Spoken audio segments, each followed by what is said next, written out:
예, 제가 어제 영상을 찍다가 갑자기 제가 꼭 받아야 될 전화가 와서 영상을 끊었습니다. 미안합니다.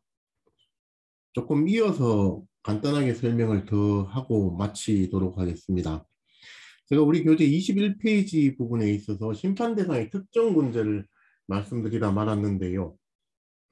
사실 여러분 시험에 있어서 특정 문제까지 다루도록 하는 경우는 좀 많지는 않습니다. 사실 올해 그 변호사 시험에 있어서 특정하는 문제에 대해서 조금 뭐 이야기거리가 있습니다만은 그건 다음에 뭐 우리가 대면하는 시간이 있으면 한번 말씀드리도록 할 것이고요. 어제 말씀드린 것처럼 가장 기본적인 원칙은 당해 심판 당해 사건의 상황을 개선해낼 수 있는 것이어야 된다는 것. 그 조항이, 그죠? 개선해낼 수 있어야 된다는 것이고, 두 번째는 그 범위가 가장 적어야 된다는 것입니다. 그죠? 그런데 실전적으로 제가 말씀드렸다시피, 변호사로 활동하실 여러분들에게 이 문제는 그렇게 중요한 문제가 아닙니다. 이거는 전혀 중요한 문제가 아닙니다. 변호사인 여러분들은 되도록이면 망라적으로 어떤 이유를 붙여서라도 대상 청구 취지를 조금 넓게 규정해 두는 것이 유리합니다. 당연히 그렇습니다. 그러면 이제 헌법재판소에서 청구 취지와 그 사건의 내용 등을 분석해서 적절하게 심판 대상을 감축해 줄 겁니다. 나머지 부분은 각하한다는 것이죠. 각하를 하든지 뭐 심판 대상에서 그냥 특별하게 각하 결정을 안 하고 정리하는 경우도 있고요. 그런데 여러분들이 심판 대상을 너무 적게 규정해 놓으면 필요한 경우보다 적게 기재해 놓으면은 뭐 직권으로 심판 대상을 확장해 주는 경우들이 없지는 않습니다만은 그건 직권 발동이 필요한 것이죠. 그죠? 직권 발동을 안 해주면 어떡합니까? 그죠? 그런 문제. 처분권주의 원칙상 직권 발동이 반드시 필연적인 것은 아닙니다. 그죠? 근데 변호사 시험에서 그걸 정확하게 특정하도록 여러분에게 요구할 수 있느냐? 저는 좀 어렵다고 생각을 합니다. 그렇게 하는 것이. 나중에 뭐 우리 대면 수업을 할 기회가 있으면 한번 다시 말씀을 한번 드리겠습니다. 그죠? 우리 그 교재 21페이지에 있는 것처럼 이 문제를 한번 생각해 봅시다. 이게 사실은 이런 결정이 가능한가라는 것도 논란의 대상으로 될 수 있는 문제인데요. 2009년도에 선고된 2008 헌법 58호 사건의 주문은 어떻습니까? 형법 304조 관로안이 중요한 것이죠. 관로안에 53년도 9월 18일 법률 293호로 제정되고 95년도에 개정된 것 중 본인을 빙자하여 엄행의 상습 없는 분야를 기망하여 가늠한 자 부분은 헌법에 위반된다. 이런 것입니다. 여러분한테 이걸 저는 기본적으로 변호사 시험에서 이 개정 경위에 관한 것을 다루지 말자고 주장하는 쪽이고 되도록이면 이걸 복잡하게 다루지는 않는 문제가 지금 나오고 있습니다만 이 관로한 부분은 상당히 중요한 것입니다. 왜냐하면은 개정되기 전의 법과 개정된 후의 법은 다른 법이라고 본다는 겁니다. 그죠? 개정되기 전의 법과 개정되기 전의 후의 법은 다른 법이다. 그죠? 조금씩 바뀌지요. 바뀌기 전의 법과 바뀌기 후의 법은 다른 법이라는 겁니다. 그럼 여기서 형법 304조 혼인빈자 간음죄는 53년도에 제정돼가지고 딱 한 번 개정됐습니다. 1995년도에 개정이 됐는데 95년도에 개정된 내용이 뭡니까? 벌금을 그 당시까지는 벌금 규정이 환으로 규정되어 있었습니다. 환. 지금은 뭐 벌금 100만 원, 벌금 200만 원 이렇게 얘기하고 있습니다만은 그 당시까지의 형법에는 벌금 50만 환, 30만 환 이렇게 규정되어 있었습니다. 형법 전에. 그게 말이 되느냐 이런 생각이 들겠지만은 그 환을 원으로 바꾸는 다른 법률이 존재했었고 다른 법의 규정에 의해서 환을 원으로 대치시켜서 적용한 것이지 형법전 자체는 전부 다 환으로 규정되어 있다는 겁니다. 그런데 1995년도에 이제 형법전 자체를 개정해가지고 환을 원으로 바꾼 겁니다. 내용에 변경이 있느냐? 그건 없었다는 겁니다. 뭐 구속요건의 변경이 있다든가 뭐 특별하게 그 형벌의 양이 달라진다든가 그런 건 없었고 환을 원으로 바꾸는 개정만 있었다는 겁니다. 특히나 뭐 이 혼민간 사건이 있어서는. 근데 그럼 개정이 있었느냐라는 것이 우선 문제가 될 텐데 개정이 있었죠. 법전에 글자가 바뀌었지 않습니까? 그죠? 95년도 개정 전에 법은 환으로 표시되어 있었고 그 뒤에는 원으로 표시되어 있으니까 개정된 그 혼빈관 사건에 개정이 있었다고 보는 겁니다. 그런데 문제는 뭔가 하면은 이 두 개의 법이 다른 법이라고 그랬는데 이 헌바 사건이니까 당해 사건이 있었을 거 아닙니까? 혼빈관 사건으로 처벌받고 있는 그 기소되어 있는 형사 사건이 있었을 거 아닙니까? 그 형사 사건에 적용된 법은 뭐다? 1995년도 개정된 법입니다. 개정 전에 법이 적용될 수는 없죠. 그죠? 그 죄형 법정주의상 그 행위 당시의 법을 적용해야 되지 않습니까? 그죠? 그 행위가 1995년도 이후에 있었으니까 당연히 그 행위 당시의 형법이 적용되는 겁니다. 95년도에 개정된 형법이 적용되는 겁니다.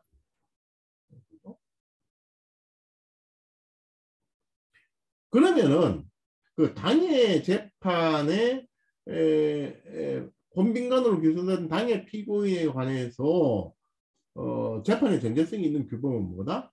95년도에 개정되어진 법이라는 겁니다. 그 법을 위헌으로 결정하면은 필요하고도 충분하게 당해 피고인에게 무죄 판결을 할 수 있습니다. 무죄 판결을 할 수 있습니다. 그런데 헌법재판소는 주문을 어떻게 냈습니까? 형법 304조. 그죠? 1995년도 12월 29일 날 개정된 것. 발로 닫고. 이렇게 표시하지 않고 53년도에 제정되고 95년도에 개정된 것.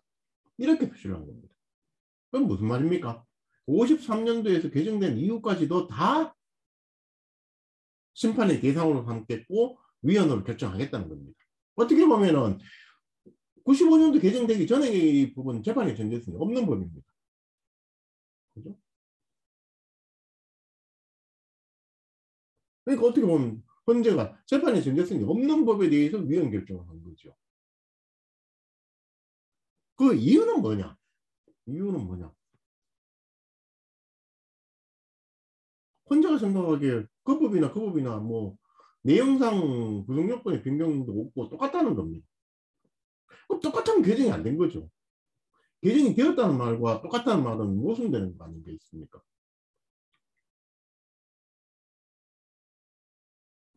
그럼 이렇게 한 경우하고 이렇게 한 경우하고 뭐가 달라지느냐? 엄청난 변화가 있죠. 엄청난 것들이 있습니다. 뭐가 있습니까?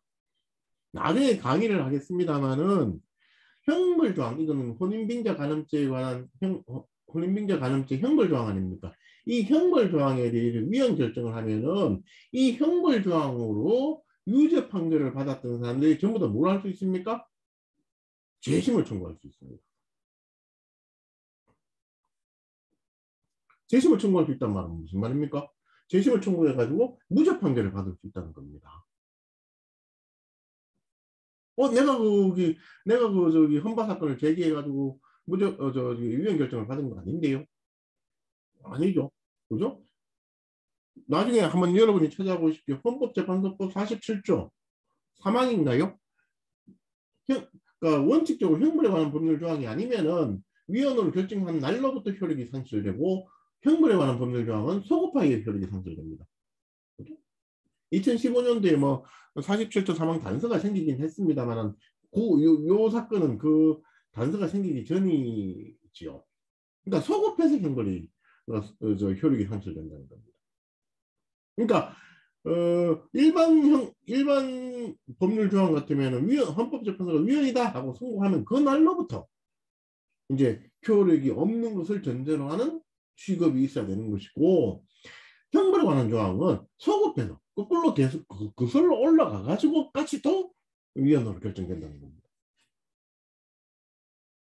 그죠? 그럼 이 사건에서 만약에 95년도에 개정된 것만을 대상으로 하였더라도 95년도에 개정된 이 형법 304조가 적용되어서 유죄 판결을 받았던 사람들은 전부 다 뭘 받을 수 있다? 재심을 청구해가지고 무죄 판결을 받을 수 있는 겁니다. 근데 뭐는 문제죠? 95년도 개정 전의 법이 적용되어서 혼인빙자 간음죄로 처벌받은 사람들은 재심을 청구할 수 있다 없다? 없다. 왜?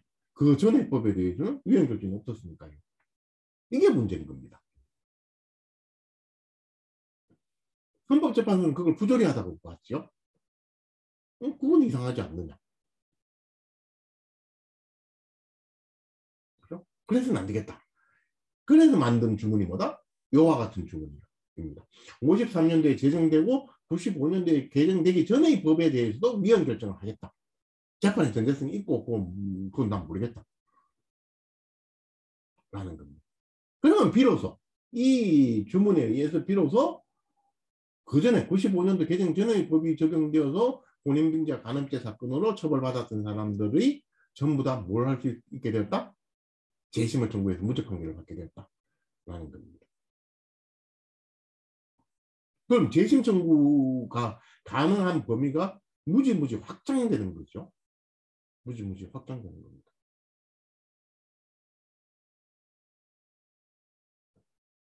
그럼 헌법재판소가 그 재심을 청구할 수 있는 사건의 범위를 확 늘려준 거죠. 확 늘려주었는데 사실은 이게 문제가 되는 것이 확 늘려주었지만은 재심을 청구할 사건이 그렇게 많지 않다라고 헌법재판소는 본 겁니다. 왜? 혼인빙자 간음죄 사건이 매우 희소한 사건이기 때문에 그렇습니다. 혼인빙자 간음이라고 하는 범죄 형태가 아주 희소하기 때문에 그렇습니다. 아주 적은 수의 사건만 기소됩니다. 혼인을 빙자해서 간음을 했다는 것이죠. 간음을 했는데 내가 너랑 결혼하겠다. 당신이랑 결혼하겠다. 그래서 간음을 했다는 거예요. 속여서 간음을 했다는 겁니다. 이렇게 해서 기소가 되어 오면 뭐 이런 문제로 그 고소가 들어오면은 피의자 피고인의 변호는 뭡니까? 피의자 피고인의 변호는 상황이 바뀌었다. 이런 겁니다. 그 간음을 할 당시에는 그런 생각을 가지고 있었는데 그 뒤에 상황이 바뀌어서 결혼을 못한 것일 뿐이지 그 간음을 할 당시에는 그런 생각을 가지고 있었다. 즉 사정 변경을 주장하는 것이죠. 그렇게 말하면 대책이 없습니다. 어떻게 할 겁니까? 기소를 못한다는 겁니다. 그래서 제가 실무로 검사로 일을 할 때는 혼인빙자 간음죄는 죄명 자체가 무죄다라는 얘기가 있었습니다. 근데 기소되는 경우는 어떤 경우가 기소가 되느냐? 혼인 자체가 불가능했던 경우입니다. 어떤 경우였습니까? 여러분 한번 생각해 보십시오. 혼인 자체가 불가능한 경우. 뭐죠? 혼인빙자 간음죄로 기소되는 경우는 제가 알기로는 그 경우밖에 없습니다. 그 당시 간음할 당시에 혼인 자체가 불가능했던 경우. 이미 결혼해 있는 사람입니다. 그죠? 이미 결혼해 있으면 또 결혼할 수는 없죠. 그때는 내가 너랑 혼인하겠다는 말 자체가 희망이 된다는 겁니다.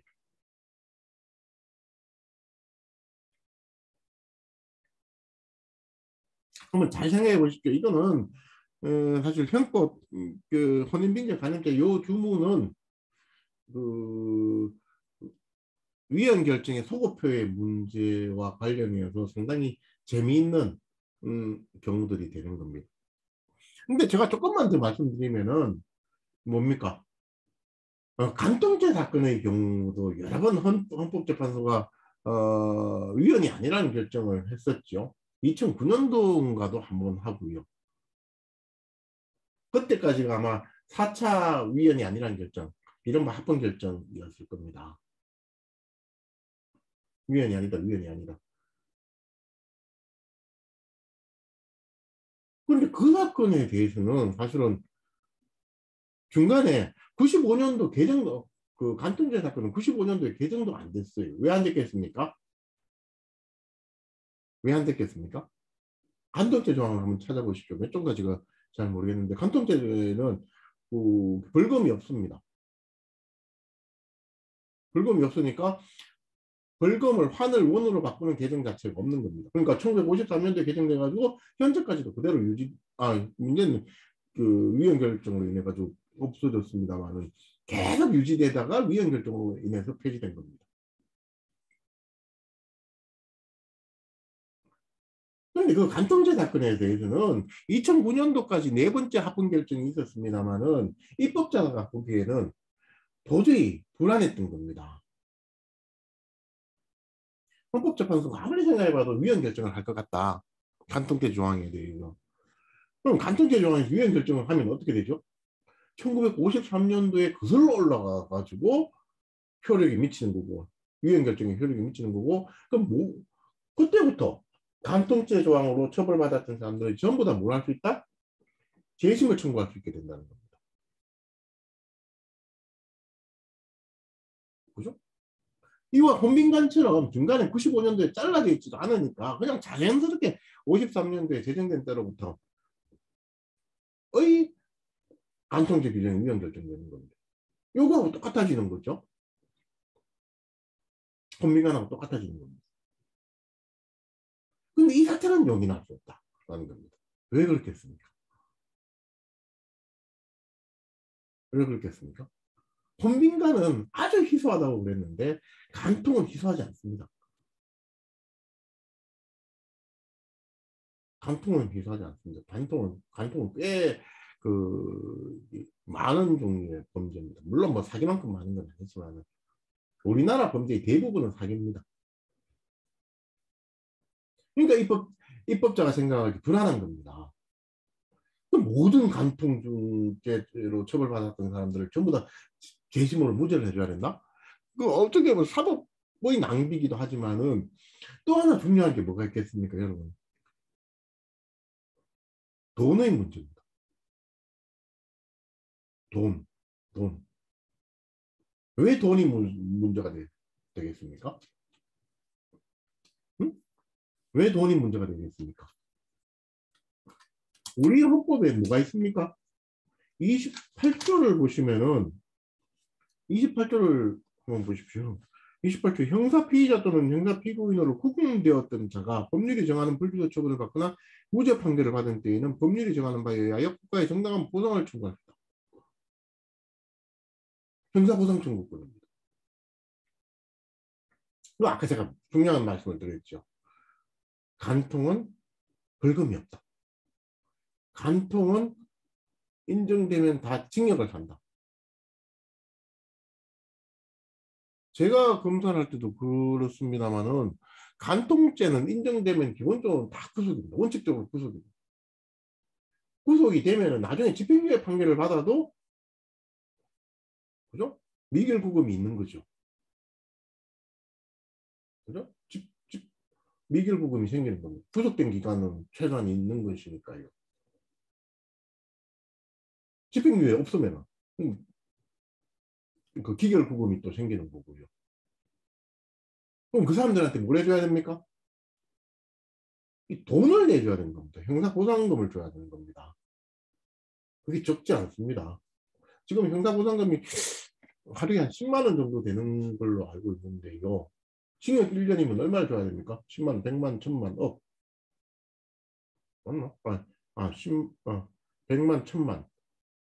3,600만 원 정도 되죠. 1년, 징역 1년을 살았다면 3,600만 원을 줘야 됩니다. 그런데 간통은 또 뭐가 있습니까? 상관자가 있죠. 필요적 공범 아닙니까?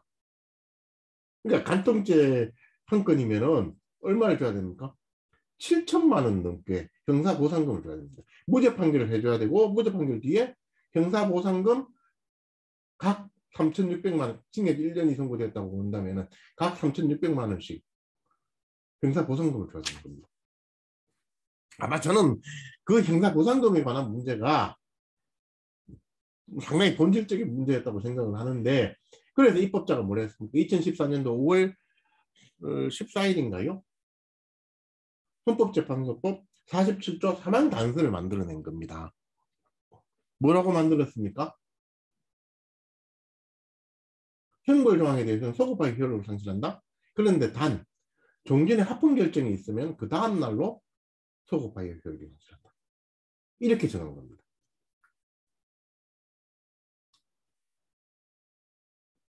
그러면 제가 알기로는 2009년도 10월 30일 날 그 간통죄에 관한 4차 합헌 결정이 있었거든요.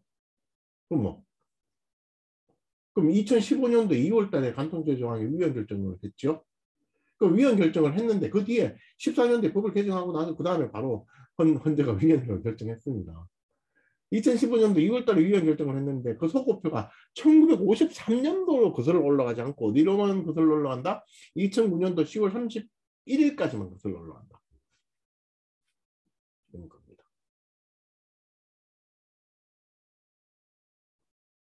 그러니까 입법자가 그러니까 혼인빙자 간음죄와 달리 이 사건이 53년도까지 거슬러 올라가는 것은 받아들이기 어렵다. 그래서 47조 3항 단서가 만들어진 겁니다. 이런 점에 대해서 나중에 한번 다시 설명을 드리겠습니다만은 한번 생각해 보시길 바랍니다.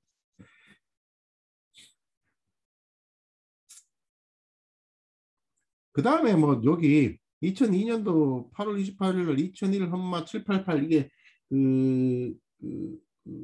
뭐죠? 그 선고유예로 인한 당연퇴직에 관련된 문제인데요. 선고유예에 관한 당연퇴직 사건은 제가 뒤에 다 모아놨습니다. 여기 한번 우리 자료 우리 교과서 중에 여기 한번 185페이지에 당연퇴직을 둘러싼 우리 헌법재판 사건들이 상당히 많습니다. 뭐 특별한 한 분의 교감 선생님 뭐 이름도 상당히 많이 나오고 하는데요.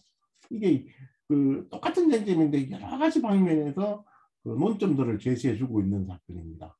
한번 보시면 재밌게 보실 수 있을 거라고 생각을 하는데, 근데 한번 여기를 주문을 한번 생각해 보십시오. 이게 뭐라고 주문을 했는가 하면 위헌 결정을 했는데 당연퇴직 부분에 대해서 위헌 결정을 했는데 선고유예로 인한 당연퇴직 부분에 대해서 위헌 결정을 했는데 그 주문을 뭐라고 썼다? 지방공무원법 61조 중 밑에 밑에 그죠? 밑줄을 쳐놨죠. 중 61조 중 31조 제5호 부분은 헌법 위반이다. 이렇게 썼다는 겁니다. 여러분한테 숙제를 내겠습니다. 요 콤마를 치는 것과 지방공무원법 제61조 제31조 5호 부분 이렇게 쓰는 것과 중이라고 쓰는 것이 뭐가 다르냐? 제가 어느 분께라도 질문을 한번 해보겠습니다. 이 부분은 한번 제가 요 밑에 조금은 설명을 해놨습니다만 여러분이 한번 생각을 해보시고 대답을 하시기를 바랍니다. 저 수업 시간에 꼭 한번 물어보겠습니다. 여기까지 일단 수업을 하고요. 제가 전에 수업을 하다가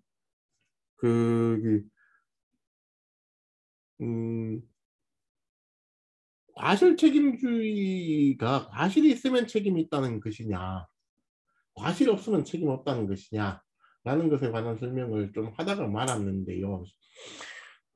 제가 미안하다고까지 말씀을 드리고 여러분의 시간을 뺏어서 미안하다고 말씀을 드렸는데요. 제가 따로 영상을 하나 만들어서 올려놓을 테니까 그거는 수업은 아닙니다. 이게 뭐 시험 문제로 나오는 것도 아니고요.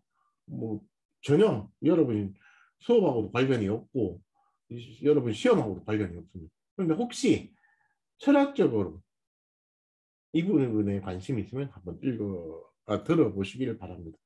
요 뒤에 붙어 있는 추가 영상은 안 보셔도 됩니다. 그래도 찝찝하지요. 안 봐도 된다고 하는데도 찝찝하긴 할 겁니다만 진짜 안 봐도 됩니다. 이건 그 법리학적인 문제이고 철학적인 문제이기 때문에.